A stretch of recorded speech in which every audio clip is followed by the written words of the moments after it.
Nós vamos hoje, irmãos, começar a nossa quinta lição, ou quinta mensagem. Eu estou pensando na EBD, só pode ser. No livro dos Juízes, capítulo número 5. Livro dos Juízes, capítulo número 5. Livro dos Juízes, irmãos, capítulo 5, onde nós vamos continuar caminhando neste livro e aprendendo dele, nesta série de mensagens que nós temos tido desde o começo. Algumas semanas atrás, aonde o livro de Juízes tem nos ensinado, irmãos, o seguinte tema de todo ele. Está projetado ali, ou vai ser: o abandono da aliança com Deus diante da ausência de uma liderança piedosa gera repetidas quedas em crescente declínio espiritual. Ou seja, o livro de Juízes, meus irmãos, é um livro registrado para demonstrar como que um povo que rejeita o plano de Deus para ele experimenta esse declínio espiritual. E por que isso é importante? O livro de Juízes foi escrito por Samuel 300 anos depois, ao final, já nos dias dos reis de Israel. E ele escreve, meus irmãos, como um alerta, é um olhar para o passado para dizer: aprendam e não façam tudo de novo. E nós temos caminhado, irmãos, desde o primeiro dia, vendo assim como um alerta para nós hoje. Nós estamos olhando para o passado e pensando no nosso futuro, pensando no futuro dos nossos filhos e dos nossos netos, de que muito mais do que apenas vê-los formados e com saúde e bem casados, nós desejamos vê-los andando com o Senhor. Na semana passada, nós vimos no capítulo 4 o episódio em que Débora e Baraque são instrumento de Deus para derrotar, no capítulo 4, a opressão que estava sobre eles de mais um daqueles povos da terra de Canaã. Por quê? No livro de Juízes, nós temos visto um ciclo vicioso, em que o povo tem uma queda em idolatria, uma queda em promiscuidade, porque a idolatria daqueles dias estava ligada à promiscuidade, abandonava o Senhor trazia uma disciplina na forma de um povo daqueles que estavam ao redor deles, em que os oprimia, às vezes por 8, por 10, por 20 anos. E, finalmente eles caíam em si, clamavam ao Senhor, Deus levanta o libertador levanta o povo se liberta e há um tempo de paz. Como nós falamos semana passada, se parasse aí seria maravilhoso. Mas depois da morte daquele líder, daquele juiz, o povo começa tudo de novo. E assim vão, meus irmãos, 3 séculos. Alguém disse certa vez que aquele que não conhece a sua história está fadado a repeti-la. Ora, o povo dos Juízes é um exemplo claro disso. Não presta atenção no que eles estão fazendo, como a história está acontecendo, e acabam repetindo-a. Então, meus irmãos, depois da vitória de Débora e Baraque, no capítulo 5, hoje, nós vamos ter uma mensagem mais light. Vamos ter uma mensagem mais leve. Porque eu concordo com você, até agora só foi perna manca giratória. Mas no texto do capítulo 5, nós temos um cântico. Os cânticos eram algo comum no povo de Israel. Por exemplo, quando eles atravessaram o Mar Vermelho, Miriam pega o tamborim e junto com o povo faz um cântico de adoração a Deus. É interessante, meus irmãos, que se você pega os cânticos do Antigo Testamento, este de Miriam, o de Davi na edificação do templo, de Davi quando ele tem a vitória sobre Golias, eles são cânticos com profunda letra histórico, bíblico, teológica. Não é como as músicas de hoje, que o pessoal fica cantando meia hora. Ou mesmo canta coisas boas, como por exemplo, Tu és santo 50 vezes. Eu acho que na primeira vez que a gente falou que Tu és santo, Deus já entendeu que Ele é santo. O meu ponto aqui, meus irmãos, é que a adoração, ela deve instruir. A adoração, ela deve informar. A adoração, ela deve edificar. É por isso que nós somos muito seletivos naquilo que cantamos aqui na igreja. Primeiro, para que não ensine nada de errado. E segundo, para que possa ter conteúdo e ajudar na nossa edificação. Hoje, meus irmãos, na mensagem que vamos ver, a palavra de Deus vai nos ensinar a seguinte grande ideia. Em meio ao declínio espiritual, Deus é adorado porque ainda se manifesta no livramento de Israel.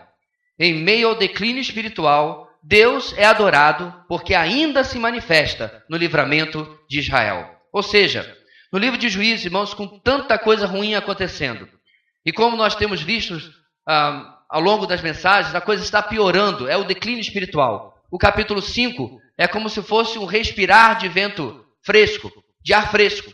É como se fosse uma pausa em tanto problema, para que eles pudessem finalmente ter um momento de adoração e reconhecer que Deus estava agindo.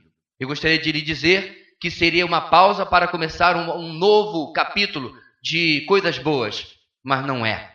No capítulo 6 e diante, os ciclos vão se repetir novamente.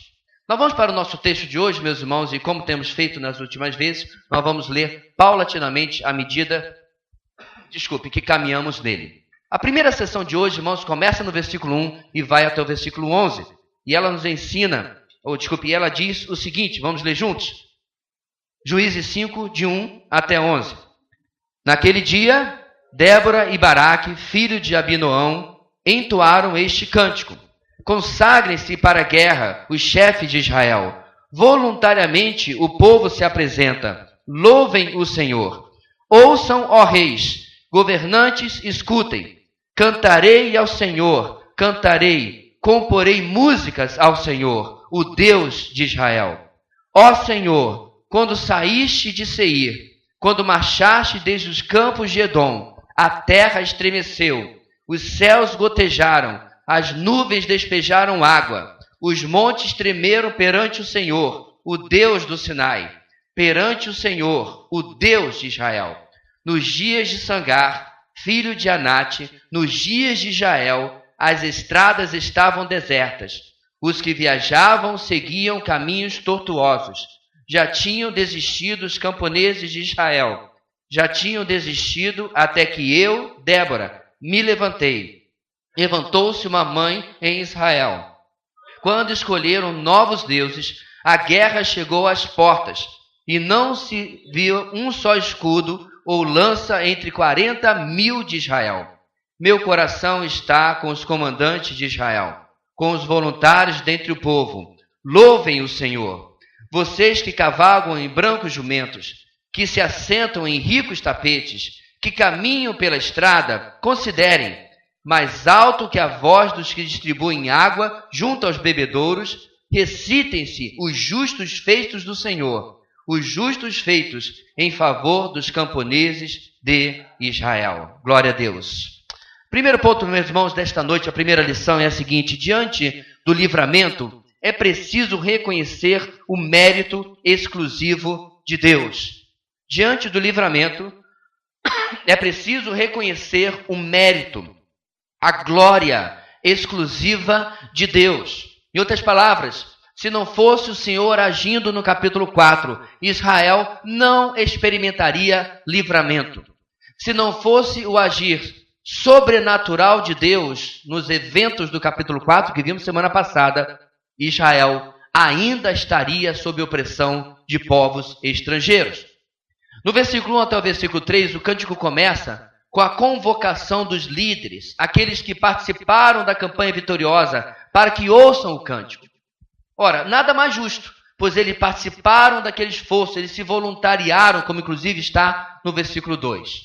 Débora deixa em destaque no verso 3 que cantará ao Senhor e comporá músicas a Ele como uma expressão de gratidão, repetindo a boa tradição judaica de louvar a Deus e registrar na história os feitos do Senhor na forma de uma canção, na forma de um cântico.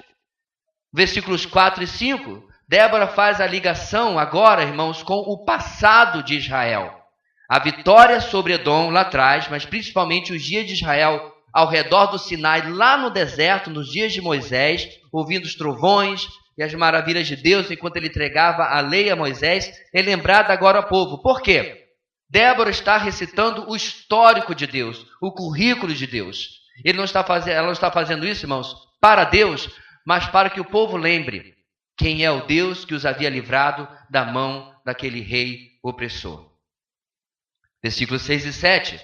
Dessa ponte de lembrar do passado, Débora agora liga com o presente. Ela menciona como foi ela mesma levantada Mas desde sua profecia para Baraque ficou claro que Débora reconhecia que o mérito era exclusivo de Deus. Inclusive é isso que ela diz para Baraque: o Senhor tem entregado o rei inimigo nas tuas mãos. Não é a palavra que ela deu a Baraque? Ela entrega uma profecia que deveria gerar em Baraque fé, confiança, ousadia para convocar o exército e sair rumo àquele rei que tinha tantas centenas de carros de guerra, carros de ferro, e era tão temido mesmo por Baraque. A profecia de Débora, irmãos, aponta para o mérito e a glória de Deus em tudo aquilo que iria acontecer. No verso 8, Débora relembra por um momento a ruína espiritual da idolatria de Israel e como isso estava relacionado à fraqueza deste povo em tolerar a opressão estrangeira por 20 anos. Por quê, meus irmãos? Quando você ouve a palavra de Deus, mas você está agindo em pecado, como que você vai ter ousadia? Como que você vai crer naquilo que foi pregado? Como que você vai confiar naquilo que lhe foi dito? Na semana passada nós lembramos que muitos anos antes, lá em Deuteronômio, Moisés havia dito para o povo: vocês vão entrar numa terra onde aqueles habitantes têm carros de ferro e vocês estão com armamentos muito inferiores. O que Moisés disse? Não tema. Não fui eu que derrubei o Egito? Não fui eu que lhes livrei da casa de Faraó? Aquela palavra, irmãos, ficou escondida, enterrada nas areias do deserto. E quando chega nos dias de Débora, eles toleram a opressão durante 20 anos, movido por quê? Incredulidade. A fé é poderosa, irmãos. Mas se você acha que a incredulidade não tem poder, você não entendeu o que são 20 anos suportando humilhação, a cobrança de impostos, os soldados estrangeiros chegando talvez na sua fazenda e pegando animais como queriam, e o povo de Israel totalmente vulnerável a eles. O que muda, meus irmãos? O que transforma isso? Quando Deus, através da sua profetisa, desta mulher, tanto faz ser uma mulher como um homem nesse contexto, traz uma palavra para que Baraque se levantasse e pudesse mudar aquela ruína espiritual que ela inclusive destaca no versículo 8. Versículo 9 a 11. Débora convoca ricos e pobres, aqueles que estão sentados em jumentos, aqueles que estão andando pelo caminho, para que proclamem em alta voz os feitos do Senhor. Louvarem os justos feitos em favor dos camponeses de Israel.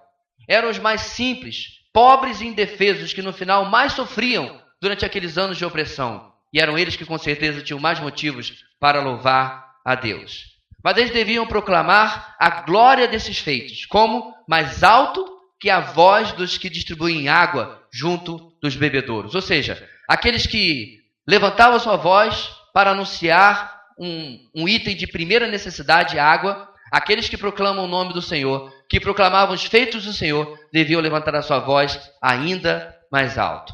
Diante do livramento, é preciso reconhecer o mérito exclusivo de Deus. Por que isso é importante, irmãos, nós lembrarmos na noite de hoje?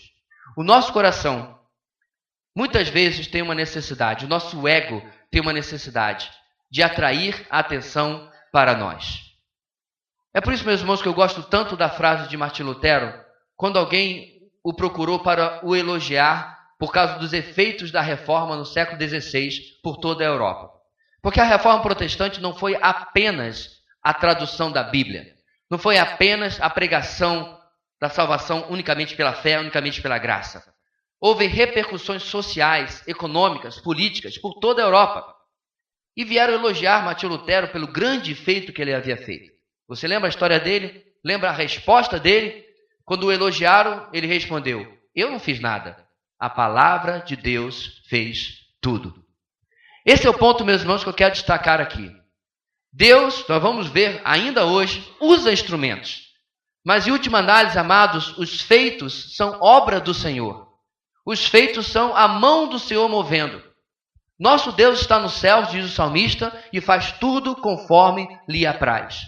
A história das nações, A história dos estados, das cidades, das famílias, das igrejas dependem da mão soberana e do agir de Deus. E quando nós vemos, irmãos, as coisas boas, por assim dizer, acontecer, como por exemplo o livramento desse texto, nós precisamos nos juntar a Débora e reconhecer, Senhor, se não fora o Senhor, como diz o salmista, eles já nos teriam engolido. Se não fora o Senhor, nós não teríamos feito o que conseguimos fazer. Portanto, irmãos, eu quero trazer 2 questionamentos. Louvor ou murmuração? O que é mais frequente na sua vida? Adoração ou reclamação? Louvor ou murmuração? O que eu acho interessante, meus irmãos, é que nós vivemos, como todos sabemos, em um país livre. Eu tive poucas vezes na minha vida com pessoas que passam lutas para servir ao Senhor, mas já estive. E quando eu estava com eles há cerca de 14 anos atrás, o que mais impressionava com aqueles irmãos, por exemplo, um da Indonésia. Como você sabe, a Indonésia é o maior, em população, o maior país muçulmano do mundo. Ser cristão na Indonésia não é brincadeira. E lá estávamos nós, num almoço, conversando, brasileiro, indiano, nigeriano, indonésio. E perguntávamos uns aos outros sobre o Evangelho, e eu pedia assim, que não perguntem para mim, que não perguntem para mim, que não perguntem para mim. Porque diante da realidade, meus irmãos, que aqueles irmãos viviam, eu não queria falar do mercado gospel do Brasil. Eu não queria falar das igrejas pragmáticas. Eu não queria falar da marcha para Jesus. Porque as histórias deles eram para eu... Sabe aquela desculpa? Meu telefone está tocando e eu vou... Saída pela direita. Mas uma coisa eu não ouvi em momento nenhum. Reclamação, murmuração. Será que, queridos, diante de um cenário extremamente mais vantajoso que vivemos no Brasil, nós temos achado pelo que murmurar? Temos buscado pelo que reclamar? Enquanto, amados, nossa visão precisa ser aberta para os inúmeros livramentos e as bênçãos do Senhor. Para podermos, inclusive, repetir as palavras do salmista: que darei ao Senhor pelos benefícios que me tem dado? A pergunta é retórica, queridos, porque não há o que devolver. Não há o que retribuir. E nós precisamos, amados, nos questionar: será que há mais louvor ou mais murmuração nos meus lábios? Segunda pergunta: você reconhece a mão do Senhor, mesmo naquilo que não parece assim tão miraculoso? Nós somos acostumados, irmãos, a taxar de milagre apenas aquilo que é espetacular. A cura de uma doença grave, o livramento de um acidente, ou algo que é humanamente inexplicável. Mas será que o nosso Deus, irmãos, é só uma SAMU celestial que só aparece nas emergências? Eu acredito que não. Eu acredito firmemente, meus irmãos, que o Senhor está continuamente executando milagres em nossas vidas. Continuamente supervisionando, controlando, gerenciando as minúcias da nossa vida. Ele não é pego de surpresa. Ele não dorme, como diz o salmista, não dormita, como diz a velha versão, não cochila. Ele está guardando cada momento. O que realmente acontece não é que ele se distrai da nossa vida, mas que nós nos distraímos do cuidado dele. Como Israel com certeza faz muitas e muitas vezes no livro de Juízes. A primeira parte desse texto, meus irmãos, vem impungir o nosso coração, mover o nosso coração a olhar na nossa rotina, no nosso dia a dia e identificar Deus. Deus está fazendo. Vamos lembrar do que ele faz no capítulo 4 para ilustrar? Ele provoca uma chuva que atola os carros inimigos, aqueles temíveis carros de guerra, os carros de ferro. Eles não eram 4x4. Deu ruim, ficaram atolados com a chuva que Deus trouxe.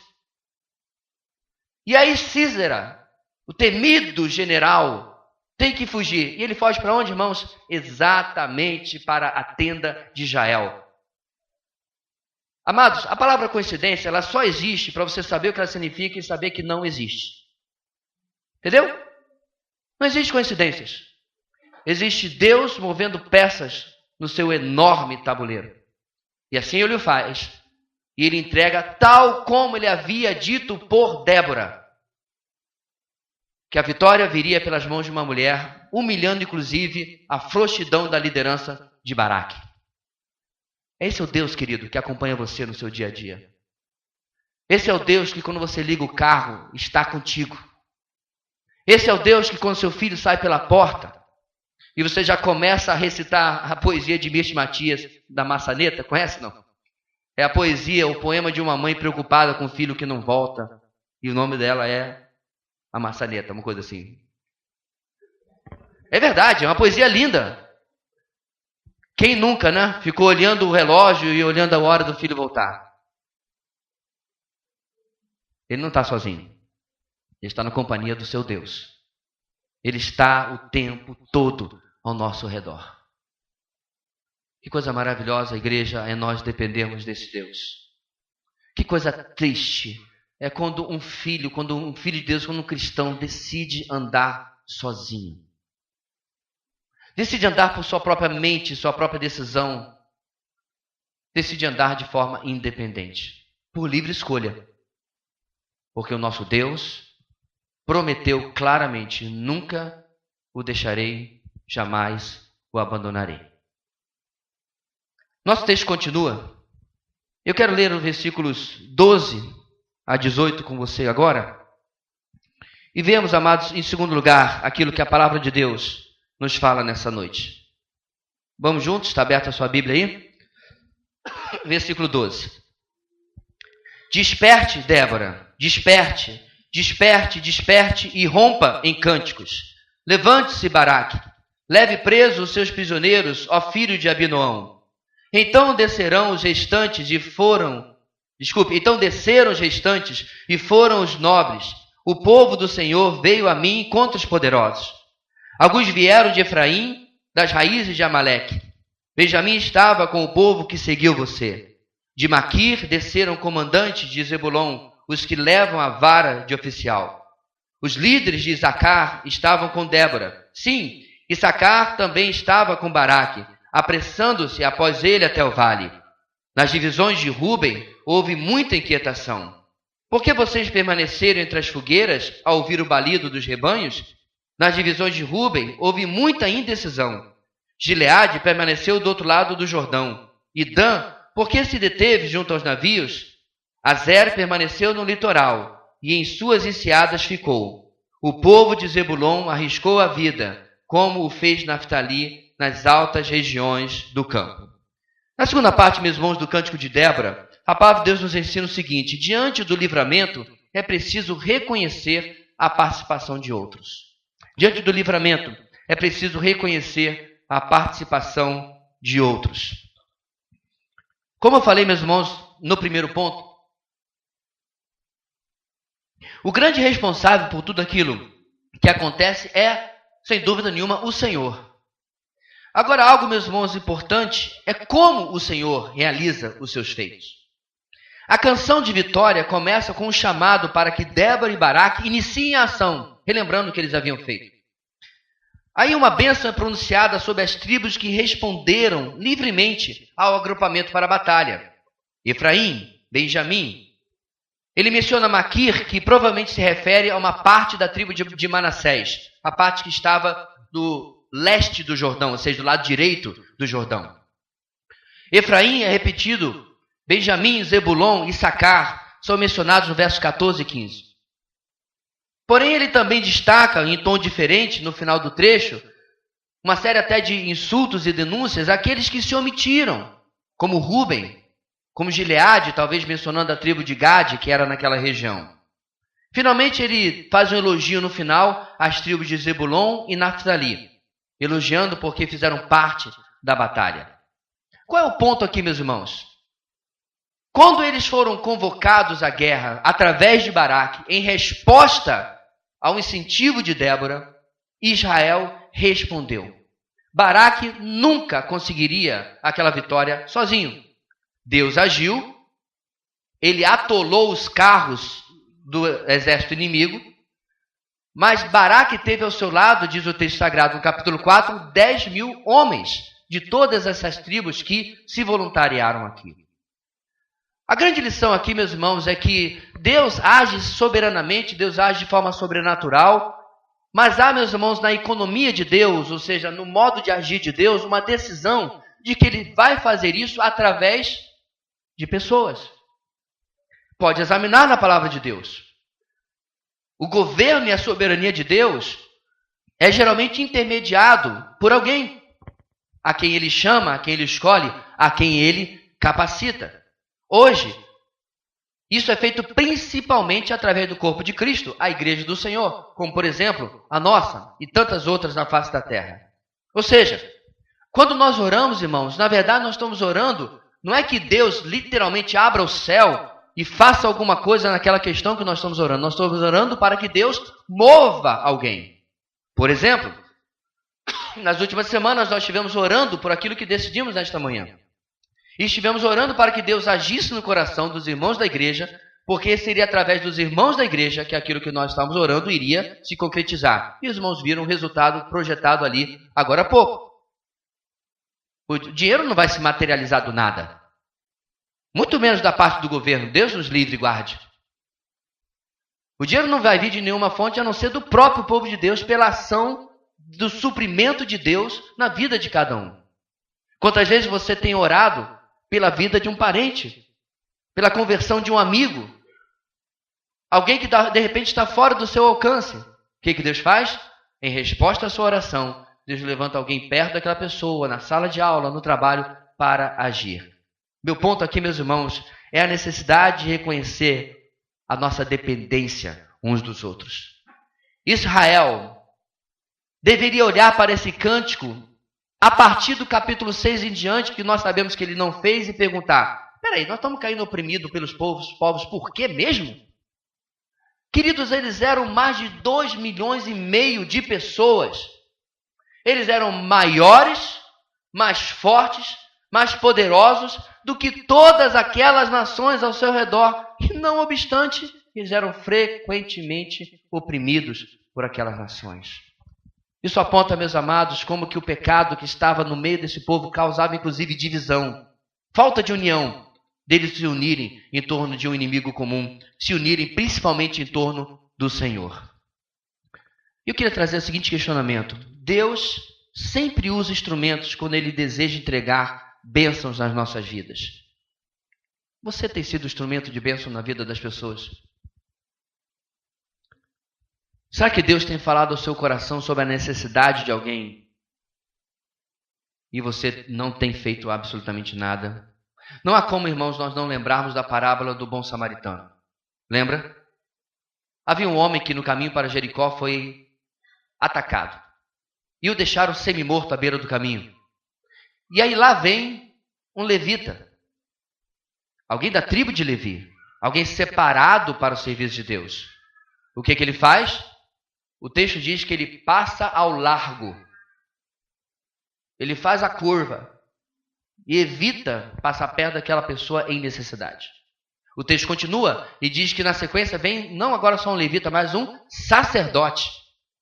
Se era esperado do levita algo, do sacerdote então, muito mais. Irmão, Jesus era tremendo.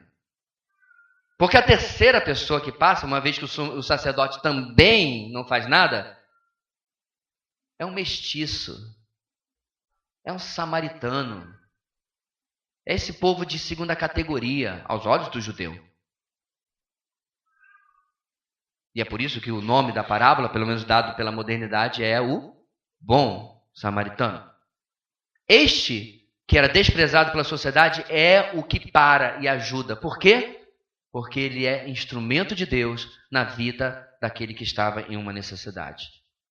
Como é difícil, amados, nós interrompemos a nossa vidinha tão perfeita, tão planejada, tão agendada, tão ocupada, para nos preocuparmos e nos ocuparmos com a vida dos outros.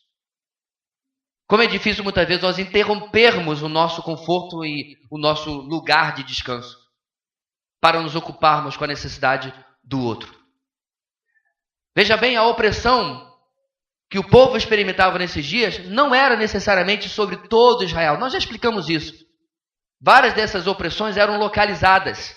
Até porque esses povos que oprimiam não tinham poder, não tinham estrutura para dominar todo Israel. Eles ocupavam regiões.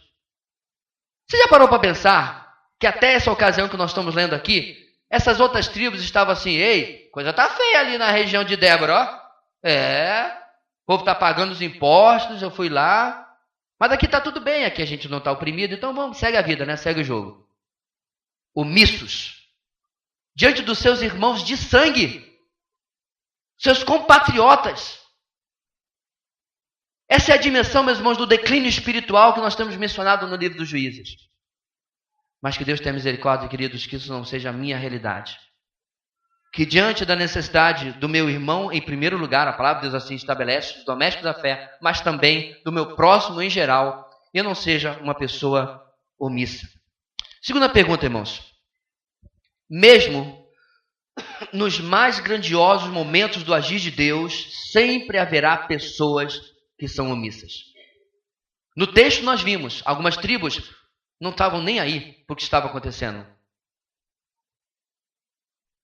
Será, meus irmãos, que nós, muitas vezes, somos aqueles que são omissos, será que nós não somos aqueles que se irritam com os que são omissos, apesar de que nós, muitas vezes, somos omissos também? Deixa eu explicar de outra maneira. Nós nos incomodamos com o pecado de alguns.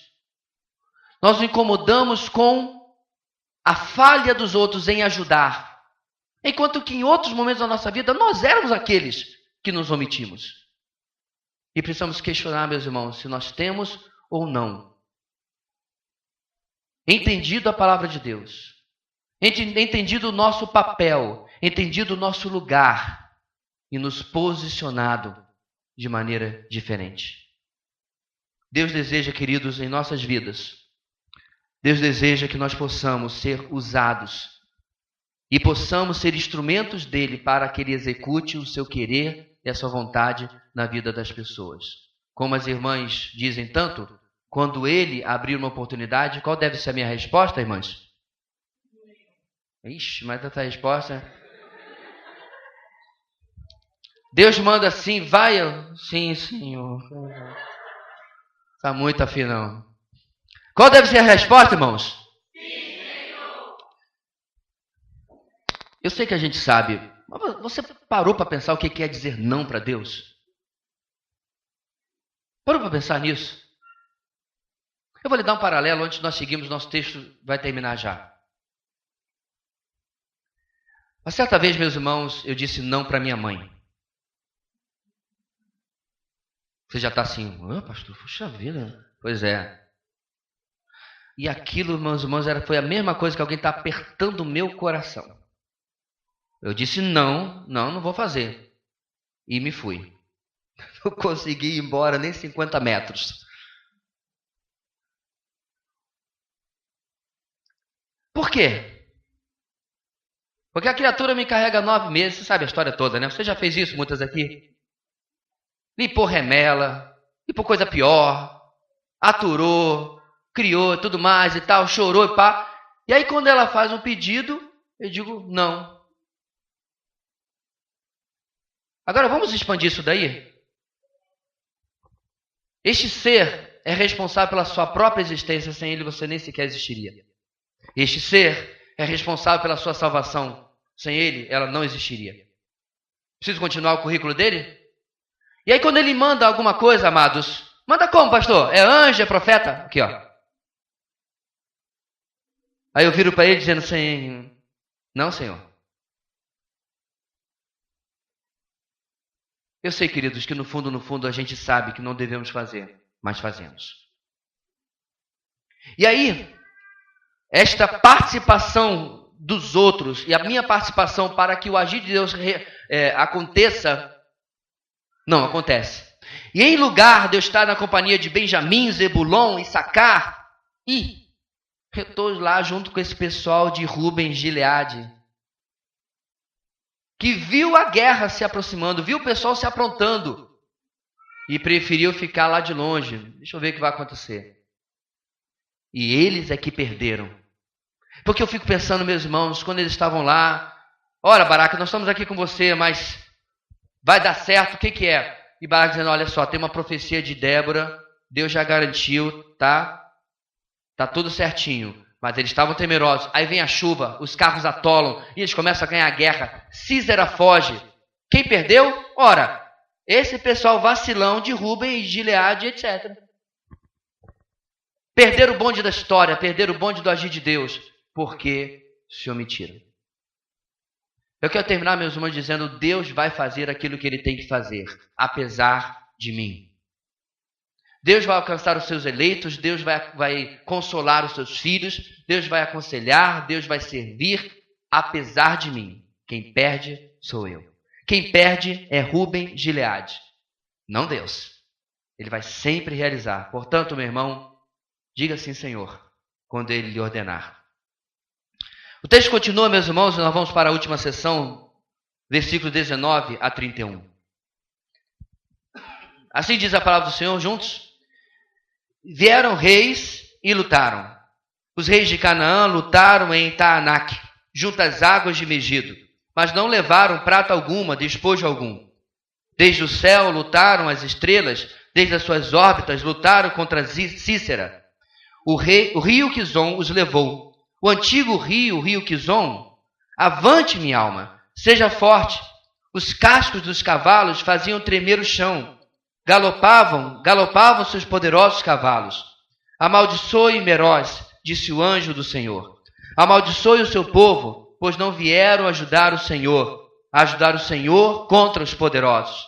Que Jael seja a mais bendita das mulheres. Jael, mulher de Éber, o queneu. Seja ela bendita entre as mulheres que habitam em tendas. Ele pediu água e ela lhe deu leite. Numa tigela digna de príncipes, trouxe-lhe coalhada. Ela estendeu a mão e apanhou a estaca da tenda, e com a mão direita o martelo do trabalhador. Golpeou Sísera, esmigalhou sua cabeça, esmagou e transpassou suas têmporas. Aos seus pés ele se curvou, caiu e ali ficou prostrado.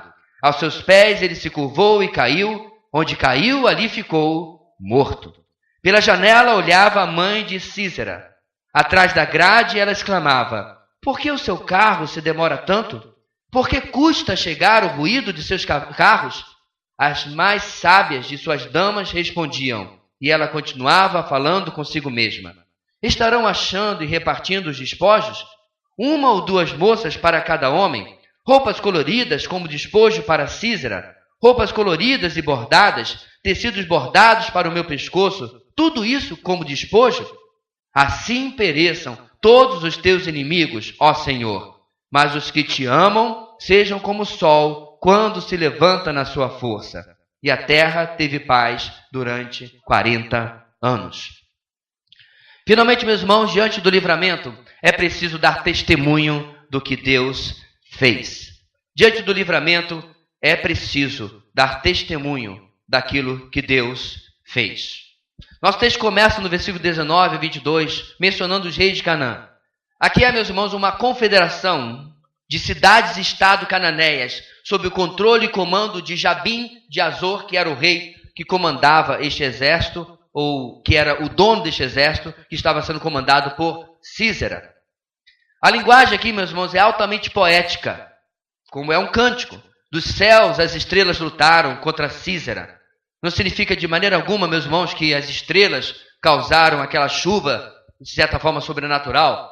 Mas o que o canto está dizendo simplesmente é afirmando que houve uma intervenção divina naquela batalha. Como está implícito, inclusive, no verso 21, a intervenção de Deus tomou a forma de uma chuva imprevisível. Os cananeus nunca teriam arriscado, irmãos, pegar os seus carros e ir para a batalha se aquela fosse a estação chuvosa. Ou seja, era uma estação de seca e o leito do rio estava praticamente seco. E eles foram pegos pela mudança do clima provocado pelo Deus de Israel, o Deus de toda a terra. No verso 23 em diante, até o 27, o cântico pronuncia agora uma maldição contra Meroz, devido à sua falha em ajudar na batalha. Mas também pronuncia uma bênção sobre Jael, a esposa de Éber, a responsável por matar Sísera, como aqui é feito uma descrição de forma tão detalhada. Essa descrição, meus irmãos, é detalhada para mostrar que havia ali o cumprimento exatamente do que Deus havia predito por Débora, que através desta mulher, Jael, Deus iria dar vitória ao povo de Israel, e havia ali a queda daquele líder por causa daquela mulher. Verso 28 a 30. O drama do general caído é amplificado pela descrição agora doméstica da sua mãe, esperando o retorno do filho. Esperando o retorno que nunca iria se realizar da batalha. A ansiedade dessa mãe é porque o carro dele demora tanto. Inclusive, as damas ali criam desculpas. Será que ele está coletando os impostos? Está separando as moças? E nessa descrição, meus irmãos, já se revela a maldade deste homem, que capturava as moças do exército inimigo e distribuía entre os seus guerreiros. Então, se você estava com pena de Sísera, pelo aquilo que Jael havia feito com ele, este é o tipo de homem que ele era. E o clamor e a espera da sua mãe é tudo em vão. Porque Sísera nunca voltará, porque o Senhor o derrotou através das mãos de Israel. Quando chega no verso 31, meus irmãos, depois de contar os feitos do Senhor, resumir naquilo que ele havia feito, o cântico termina com um pedido. O cântico termina com um clamor. Relendo: assim pereçam todos os teus inimigos, ó Senhor, mas os que te amam sejam como o sol quando se levanta na sua força.